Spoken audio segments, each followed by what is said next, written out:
Sælt fyrir fólkið og velkomin með mér í Glettur. Nú að þessu sinni ég komin á héraðshátíð héraðsmanna. Það Ormsteiti. Nú, hún stendur í marga daga þessi hátíð. Ég held þetta sé 9. dagurinn, sá 10. á morgun og það mun vera síðasti dagur hátíðarinnar. Það munar ekkert það, bara 10 daga héraðshátíð. Nú hérna á svokölluðu Kleinutorgi á Egilsstöðum, þar til dæmis keppni í kökubakstri. Heimamenn hafa setið sveittir við að baka undanfarna daga og skreyta kökurnar.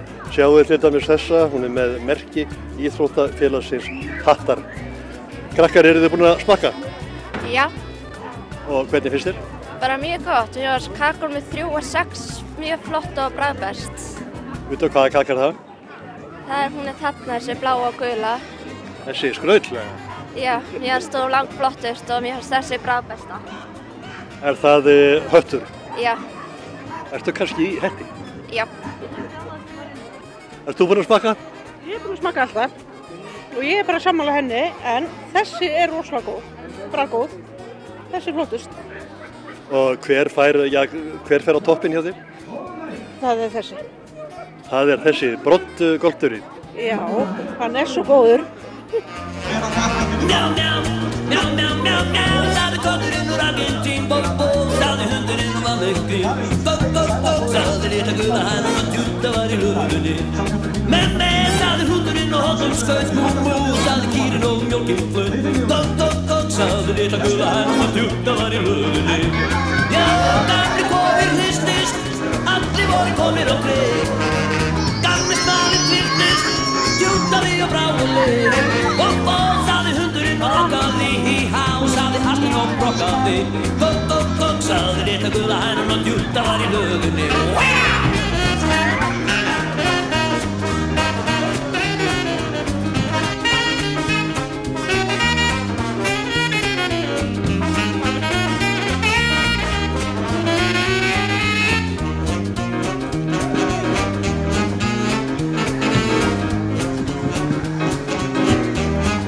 Erla ætlar að syngja fyrir okkur lagið Ást. Nú, einn þátturinn í hátíðarhöldunum á Ormsteiti bílasýning hérna á einu fjölförnustu vegamótum landsins. Hérna Egilsstaðabílið hérna beint á móti og þéttbílið hinum megin. Nú fer vel á því að hafa hér svona samgöngutækjasýningu, reyndar hérna landbúnaðartæki líka.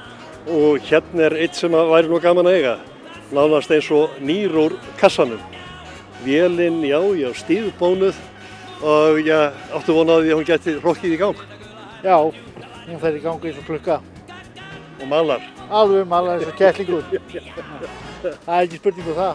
Þetta þinn bíl? Já, við eigum hann. Við bræður. Já. Og hvað ertu búin að eiga lengi? Við erum búin að eiga hann í 5 ár. Og hvað hann falur? Nei, ekki svo að vitum. Og þetta ekki eina bara eintakið í heiminum nánast í þessari gerð? Ég þekki það nú ekki alveg, sko. En þau eru ekki mörg. Þannig að þetta mjög sjaldgæfur gripur. Já, þetta mjög sjaldgæfur bíl. Keyrið þið eitthvað á honum? Já, við höfum verið svolítið í brúðkaupskeyslum og svona förum við sund og svona þegar okkur langar. Hann ekki bara geymdur í bómull og honum strókir svona reglulega? Nei, það verður að nota þetta líka, hreyfa þetta. Annars festist allt. Hérna einn rússajeppi og sjáu þið bara, hann nánast eins og nýr úr kassanum, spegilgljáandi og nýbónaður.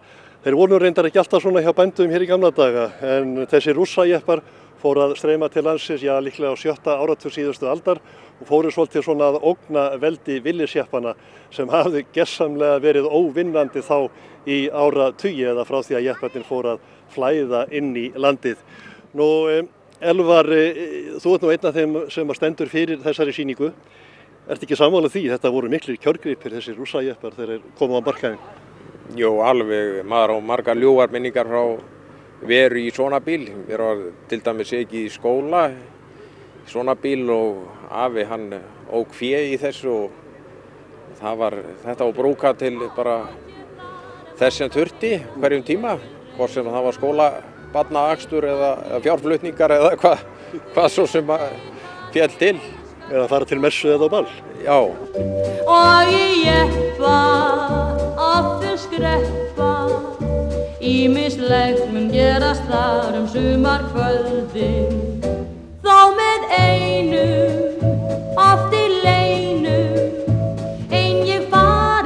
mig skadað getur ekki neitt og mig dreymir oft það sem þar gerist þegar sólin rennur síðla bak við fjöllin því að sveitin engu lík.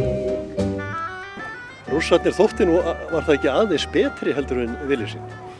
Jó, þetta náttúrulega mjög góð fjöðrun í þeim og þóttu náttúrulega að taka fram, þeir voru með meiri sporvít og auðvitað svona meiri eiginleika í torfærum. Afskaplega góðir bílar. Og svona kannski rúmbetri líka heldur en vilji sín? Já, svo var þetta hauga inn í þetta, hvort sem var krökkum eða fólki og komust allan anskot þannig sem maðurinn sagði. Já, þeir fara bara það sem maður skipar þeim. Það næsta víst. Ég búinn að brúka einn í skóginum hjá mér að vísu svona utan án skráningar og hann hlýðir bara, hann fer bara þangað sem ég segi honum að fara og engar refjar. Nú, einn af þessum fallegu gripum hérna á sýningunni gamall farmalkubb. Það fá margir svona nostalíukast fyrir sjá þessar dráttarvélar og hérna við vélina eigandinn sá sem fékk vélina á sínum tíma, Páll í Sauðhaga. Páll, manstu þann dag þegar þú fékkst þessa vél? Nei, ég nú búinn að gleyma því. En það nú verið mikill fengur að fá nýja dráttarvél. Það var það. Mikill fengur. Hvernig reyndist hún? Prýðilega. Hún reyndist vel á meðan hún gekk og var notuð. En nú búið að gera hann upp þannig að núna hún eins og ný eins og hún var þegar þú fékkst hana. Betri. Hún betri núna. Hún var notuð því ég fékk hana og hún leit ekki svona vel út eins og hún núna. Nú, þetta þykja nú ekki burðugar vélar miðað við dráttarvélarnar sem í dag. Þetta þótti gott á sínum tíma. Það fannst mörgum. Þú hefur slegið á þessari vél og gert öll búsverk? Já, það var nú mest slegið með henni bara. Og nú hún í toppstandi, væru til í að hoppa í sætið og fara út á tún og slá? Ég ekki til þess. Ég ekki til þess. En það eru bara ljúfar minningar tengdar þessari vél? Já, það það. Mikið vænt hún skulle vera komin í svona ástand. Verður minnisvarði liðna tíð? Já, verður það. Það nú gaman að koma hér og sjá þessi gömlu tæki og rifja upp gamla daga. Já, það það. Eitthvað sérstakt við vélina, við að vinna með henni eða svona atvik sem eru þér minnistæð? Ekki mæni eftir því. Þetta var bara, menn hafði gefn og þau hafi stærri. Túnum voru svo ekki nógu slétt. Þetta hefur verið bylting samt í landbúnaði þegar þessi litlu tæki kom. Þannig að hafa hesta og slöttvél. Þessar vélar leystu hestana hólmi? Já. Páll, ég veit að það hlýtt með ykkur. Hún kannast nú eitthvað við gamla eigandans, sýnist mér. Nei, það nú reynd ekki. Nú sér maður hér margan gullmólan. Er dálítill áhugi á héraði fyrir gömlum bílum og fyrir því að halda þeim við? Já, það náttúrulega vaxandi og það var náttúrulega tilgangurinn með stofnun á þessum félagskap okkar hérna að reyna að efla þetta og vekja mér svona til umhugsunar mikilvægi þess að halda þessum gömlu farartækjum til haga. Nú eigið þið hérna margan gullmólan, gamlir trukkar nýjuppgerðir og gamli Fórder hérna á horninu frá Hallbjörnsstöðum. Ekki komin efni viður í bara samgöngu minjasafn? Jú, það nú það sem okkur dreymir að einn daginn verðum við svo ríkir að geta snarað upp safni og gert þessu skil í góðu húsnæði. Vertu ekki að plata mig, þú ert bara að nota mig. En það var nú ekki bara keppt í kökubakstri á Ormsteiti. Yngsta kynslóðin reyndi einnig með sér í söng.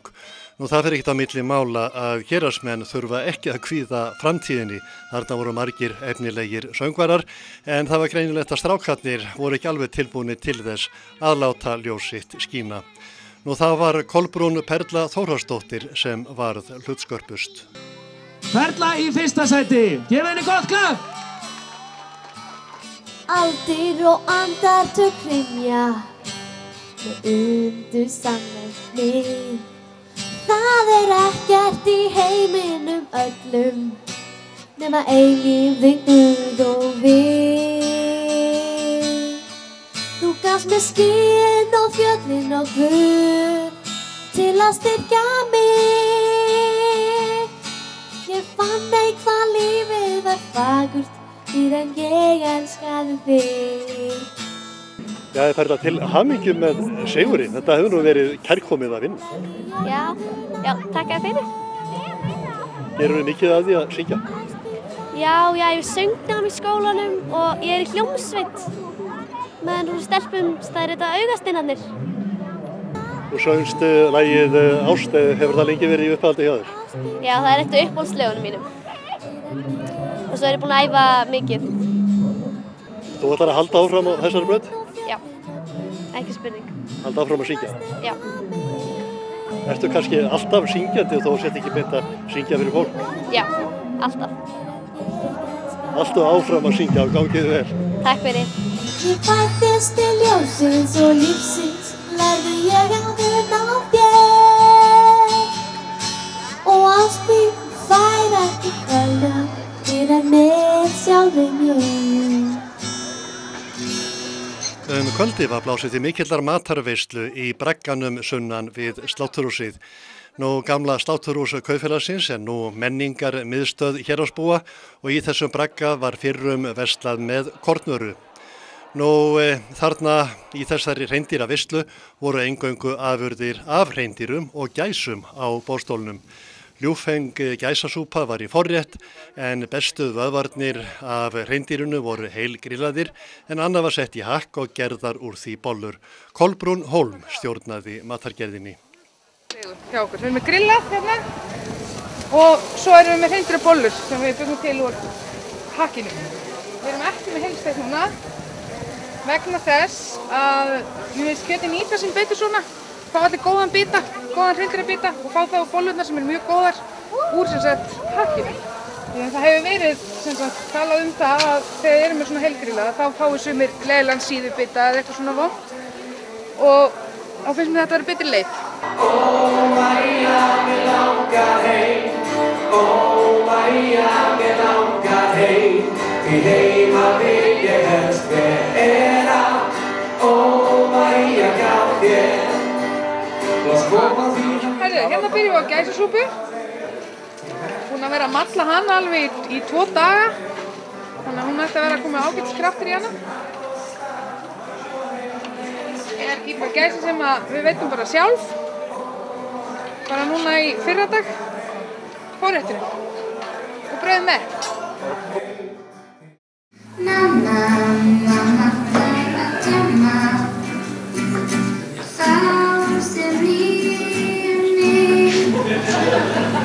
Mamma, mamma, ætlar að djamma, elsku kettingin. Hérna erum við með hreindýrabollur. Þannig við bara heima tilbúnar og flottar. Það mun hafa verið í febrúar árið 2012 sem Hjörtur Kjerúlf, bóndi á Hrafnkelsstöðum, taldi sig sjá sjálfan Lagarfljóts orminn og það sem meira var, hann náði honum á myndband. En Hjörtur hefur ekki séð orminn síðan. Nei, hann hefur ekkert látið sjá sig. Nei, ég hef ekki séð hann frá því þarna, hann kom og satt fyrir. Ef þetta var þá ormurinn, það er alltaf veit enginn. Nú, myndbandið hans Hjartar fór eins og eldur í sinu allan heim og er talið að í það minnsta 7 milljónir manna hafi séð orminn langa. Sveitarstjórn Fljótsdalshéraðs hét hverjum þeim 0,5 milljón króna sem næði mynd af orminum. Hjörtur gerði að sjálfsögðu tilkall til verðlaunanna og það gerði Sigurður Aðalsteinsson einnig en hann taldi sig hafa náð ljósmynd af orminum. Nú, þá var sett á laggirnar sannleiksnefnd og hlutverk hennar fólst í nafninu að finna sannleikann í málinu. En bandaríska alríkislögreglan sendi hingað 11 manna lið til þess að reyna að endurgera það sem að ég sá og tók mynd af í ánni og þar á meðal var einn FBI fulltrúi. Og niðurstaða þessarar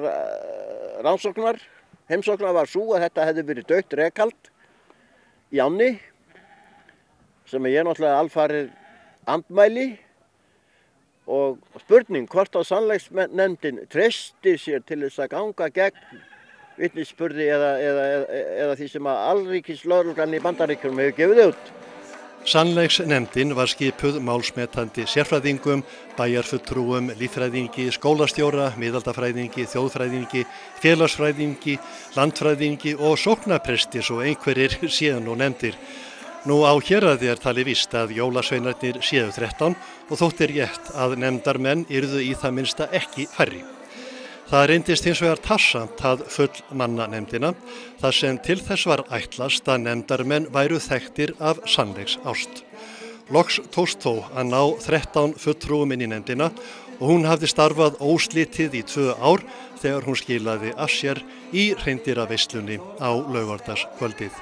Sannleiksnefndin kom saman núna í fyrsta skipti, alls 13 manns, sérfræðinga víða að og við í rauninni tókum fyrir bæði tilvist ormsins og ályktuðum það að það var engin ástæða til að efast tilvist skepnu eða veru í lagafljótinu. Ég ræddi við Hjört áður en hann var kallaður fyrir nefndin á sínum tíma og þá taldi hann víst að sóknarpresturinn á Valþjófsstað hefði orð fyrir nefndarmönnum. En hverju ætlaði hann að svara nefndarmönnum?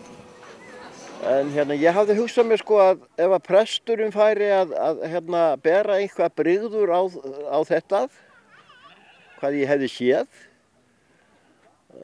þá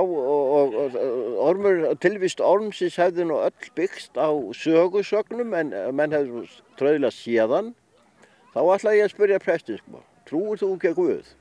Hefur þú einhvern séð hann? Niðurstöðu nefndarinnar var beðið með mikilli eftirvæntingu í hreindýraveislunni. Myndin var ekki talin fullnægjandi sönnun en það var samþykkt af meirihluta nefndarinnar, myndbandið væri það og því niðurstaðan svo að það sé rétt að greiða Hirti Kerúl út verðlaunum fyrir myndbandið af lagarflokksforminum. Það verður síðan bæjarstjórn Fljótsdalshérað sem ákveður hvort rétt sé að fara að tillögu sannleiksnefndarinnar og greiða Hirti út verðlaunin. En hann hefur þegar fengið 50.000 krónur frá samtökum sem nefna sig þjónustusamfélagið á héraði og þar að auki stóran og mikinn blómvönd, þann fyrsta sem hann hefur fengið á ævinni að eigin sögn. Samkvæmt þessu geti verið rétt að hafa varan á. Ormurinn langi einhvers staðar í leyni og eins og Hákon Aðalsteinsson sagði, mér finnst að þarna úti bíði í leyni falin ógn sem enginn sér.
Já, þetta hefur tekið langa tíma enda vandasamt verkefni en þetta er niðurstaðan. Nú var vísu ekki einróma en 7 af 13 nefndarmönnum voru sammála að þetta væri fullnægjandi sönnun fyrir tilvist ormsins í lagarfljóti.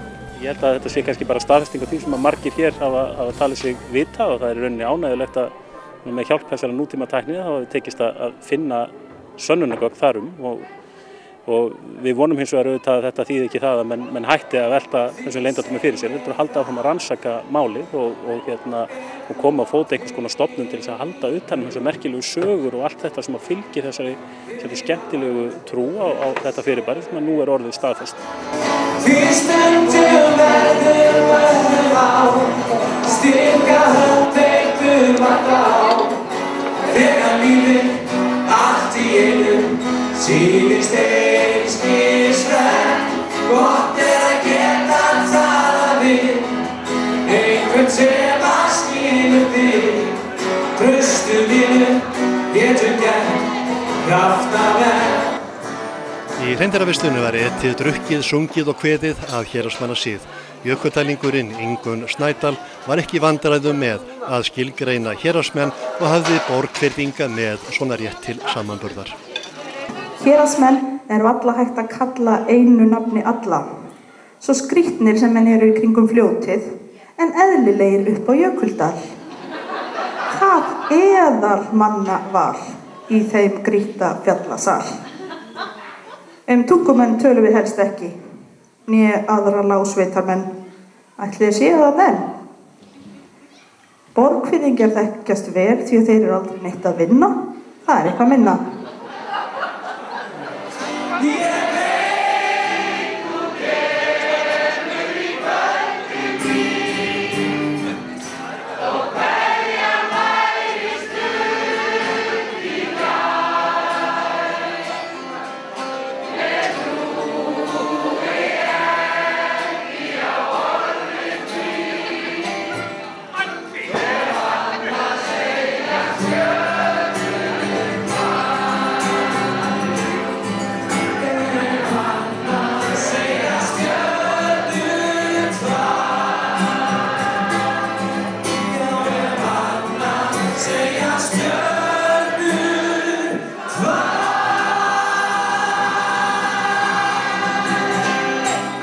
Það má segja að Urriðavatn hér í fellunum sé eins konar gullnáma fyrir héraðsmenn því það hér sem heita vatni kemur upp úr borholum sem boraðar voru í botn vatnsins og heita vatni streymir út allar sveitir, allt fram í Einarsstaði á Völlum og náttúrulega í þéttbýlinu, í Fellabæ og á Egilsstöðum og núna hitaveitan að feta sig út Eiðaþingkonna. Ég held að sé komin endi alla leið í Þrándarstaði. En í Fellabænum tekið eftir í sumar að þar allt sundur grafið. Hvað eiginlega að vera? Hér verið að leggja nýja stofnlagnir bæði fyrir hitaveitu og vatnsveitu ásamt því að gera göng og hjólreiðastíg og sá stígur í kringum eitthvað 700 metrar, 600 metrar á lengd en lagnir sem við erum að setja hérna niður, hitaveitu, vatnsveitu, lagnir, ljósastrengir og fráveiturlagnir að það sé ekki eitthvað 3000 metrar eitthvað svoleiðis. Hitaveitunin hefur vaxið mikið á undanförnum árum. Við erum búin að teygja okkur hérna langt út í sveitir og við það hefur þurft meira vatn og til að mynda þá var dælt hérna úr Urriðavatnskerfinu 900.000 tonnum árið 2005 og í fyrra var það 1,6 milljón tonna, þannig að það nánast tvöföldun. Nú þetta búið að vera sundur grafið meira og minna í allt sumar. Þú ert sennilega ekki vinsælasti maðurinn í Fellabæ? Nei, þarna sagður alveg hárrétt frá Gísli, að ég óskaplega ánægður með það skuli vera kosninga hver óvinstur maðurinn hérna í Fellabænum. Ég ofarlega á blaðið þar, en við reiknum með að þessum framkvæmdum verður lokið eftir 3 vikur.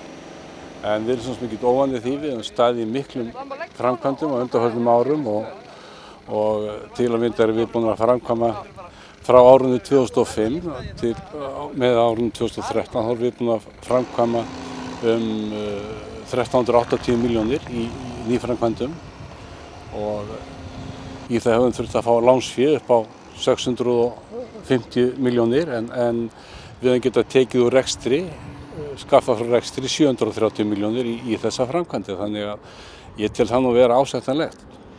Þrátt fyrir miklar framkvæmdir þá getið þið samt boðið tiltölulega ódýrt vatn. Já, okkur hefur tekist það að halda rekstrarkostnaðinn niðri og þess vegna verið með ódýrari hitaveitum á landinu í dag og vonandi getum við haldið því áfram að vera á þeim stalli.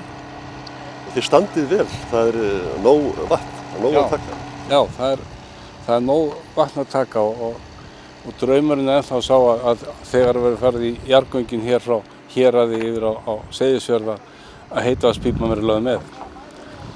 Þannig að það ekkert undarlegt að Seyðfirðingar berjist til síðasta blóðdropa fyrir göngunum, það ekki bara samgöngur heldur þá heitt vatn í leiðin. Já, ég held að við eigum sameiginlega hagsmuni að gæta héraðsstubbar og Seyðfirðingar, það er ábyggilegt. Það var komið fram ýmsar hugmyndir varðandi heita vatnið sem að kemur hér úr Urriðavatninu eða úr borholum á botni vatnsins. Ein hugmyndin svo að búa hérna til eins konar baðströnd, setja upp heita potta, setja sand sennilega hér í þennan vog sem við sjáum fyrir aftan mig. Og það mál á fullri ferð, að best ég veit, og í skipulagsferli núna og hefur verið umsókn fræðimanna varðandi mengunarþætti og annað, þannig að það lítur held ég allt saman mjög vel út og vonandi verður bara framkvæmdir hafnar ári. Og er þá hugmyndin að girða af einhvern hlut af vatninu og setja þar heitt vatn í? Já, ég hef ekki séð alveg nákvæmlega hvernig þessi plön eru en það held ég hugsa með heitum pottum og einhverju ylströnd og já, ég held að það sé eitthvað og jafnvel restur á sjónum og eitthvað meira í þeim túr.